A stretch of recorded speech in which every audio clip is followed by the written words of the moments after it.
Adik kandung Presiden Prabowo yang juga utusan khusus Presiden ini Hasim Joyo Hadikusumo menyebut banyak program konyol di era pemerintahan Jokowi. Program-program konyol itu ditemukan ketika Prabowo mulai menyisir anggaran demi penghematan untuk membiayai makan siang bergizi gratis. Sekali lagi ini kan menunjukkan apa yang selalu Anda sampaikan, bahwa mau tidak mau Pak Prabowo itu akan berselisih dengan Jokowi ya karena keterbatasan anggaran, dan yang saya kira yang jauh lebih serius dari soal itu adalah perbedaan paradigma kebijakan. Ya, hal yang paling sederhana untuk dibandingkan adalah program yang harus menghasilkan masa depan, tabungan masa depan, yaitu gizi, karena gizi itu berhubungan dengan kapasitas sumber daya manusia, dan tabungan yang sifatnya sekedar pencitraan. Jadi kalau terjadi pemotongan anggaran, walaupun itu menyebabkan kontradiksi, karena memotong anggaran artinya ekonomi tidak bergerak, itu sektor-sektor yang biasanya memperoleh limpahan dari state spending, dari pengeluaran negara itu berhenti. Tetapi selalu ada trade off. Kalau memang ada keinginan dari Presiden Prabowo untuk menghasilkan generasi yang berpikir, ya memang mesti ada tindakan radikal. Dan tindakan radikal itu sudah diperlihatkan oleh Presiden Prabowo, yaitu menghentikan IKN demi makan siang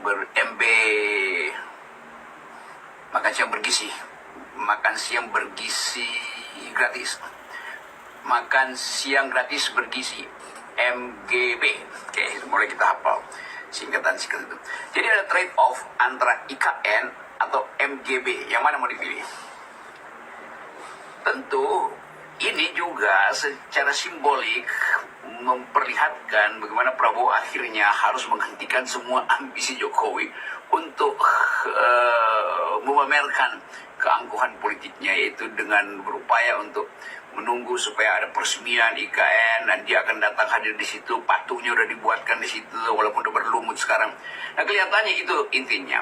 Jadi kontroversinya adalah, pertama, secara ideologis Prabowo memilih perintah konstitusi itu cerdaskan kehidupan bangsa, bukan bangun menara Babel di IKN. Jadi itu konsekuensinya. Nah, kalau anggarannya dihemat berapa persen? 300 triliun. Itu artinya ada porsi yang harus disubsidi, yaitu kecerdasan publik, yaitu makan siang bergizi itu. Nah, ini yang menunjukkan bahwa pada akhirnya Prabowo mesti berselisih dengan Jokowi. Kan diam-diam Jokowi masih menunggu anggaran untuk IKN, dan pembatalan 300 triliun itu termasuk tentu pembatalan IKN, tapi untuk basa-basi ya adalah biaya-biaya perawatan IKN. Tetapi 100 triliun yang diucapkan oleh Menteri Keuangan Sri Mulyani, dari 300 triliun yang dihemat itu untuk membiayai anak-anak kita supaya ada kesempatan membayangkan masa depan melalui perbaikan gizi. Jadi kira-kira konstruksi ideologisnya di situ. Pilihan diksi, banyak ditemukan program konyol itu apa maksudnya ya Bung Rocky ya? Saya kira kita dengan mudah bisa menduga-duga sih apa sih yang dimaksud dengan program konyol di era Jokowi itu. Jadi substansinya adalah penghematan anggaran negara untuk investasi SDM, itu substansinya. Tetapi sensasinya terbaca melalui keterangan justru oleh Pak Hasim Joyo Hadikusumo yang bagian dari kabinet, yang bagian dari pemerintah, yang bagian dari Gerindra. Ketika dia menyebutkan, Hasim menyebutkan bahwa banyak anggaran yang konyol, karena itu mesti dihentikan. Tentu kita bertanya-tanya, yang mana yang konyol? Bertahun-tahun IKN itu dianggap konyol oleh publik tuh.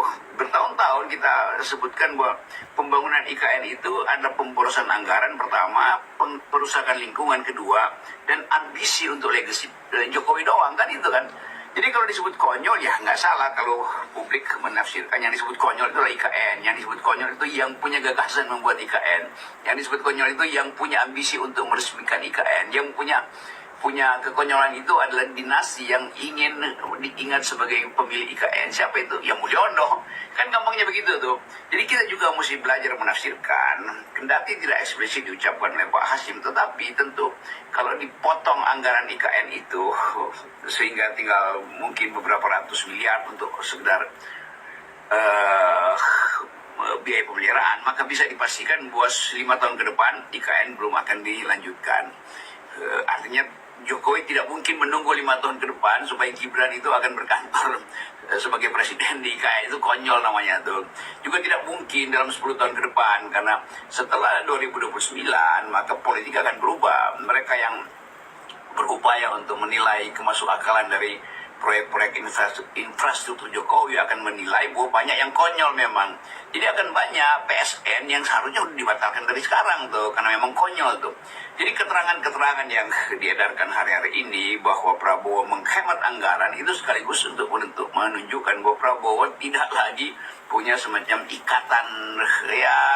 ikatan programatik dengan program-program Jokowi sebelumnya kan membaca program APBN itu tinggal lihat mana prioritasnya. Kan tidak mungkin semua hal dijadikan prioritas. Prioritas adalah sesuatu yang memang hendak diunggulkan dan dibasiskan pada rasionalitas ekonomi. Maksudnya daya dukung APBN kita tuh. Nah itu yang saya kira dimaksudkan dengan kekonyolan. Jadi kira-kira ya pihak Gerindra melalui Pak Asim mau mengatakan ya banyak memang proyek yang konyol di masa lalu. Kan bukan konyol di era Pak Prabowo kan, dia baru 100 hari. Jadi tetap kita mesti baca bahwa banyak kekonyolan dan itu diucapkan secara bermutu oleh Gerindra sendiri, yaitu mengevaluasi proyek-proyek konyol dari Jokowi. Kira-kira begitu. Kalau pakai bahasa netizen, terus terang itu begitu atau kasarnya begitu. Bukan sekedar begini banyak yang konyol, tetapi mesti disebut proyek siapa yang konyol. IKN pasti konyol tuh.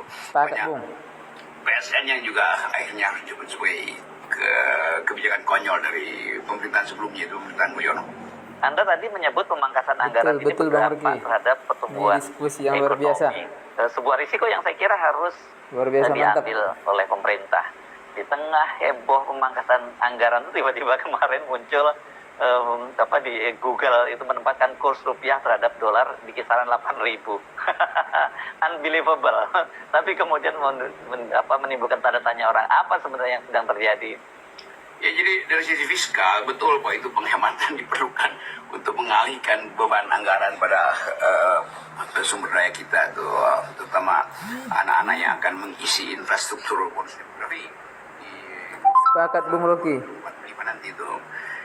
Dan kesulitan kita hari ini adalah menjaga harga rupiah yang makin lama makin merosot. Tetapi kita juga mau lihat bagaimana kebijakan untuk menjaga rupiah itu sebetulnya dihasilkan untuk menekan jangan sampai rupiah naik ke 16.000. Kira-kira itu sinyalnya kan, karena 16.000 itu adalah angka psikologis, akan terjadi rasa atau ketidakpercayaan pada rupiah.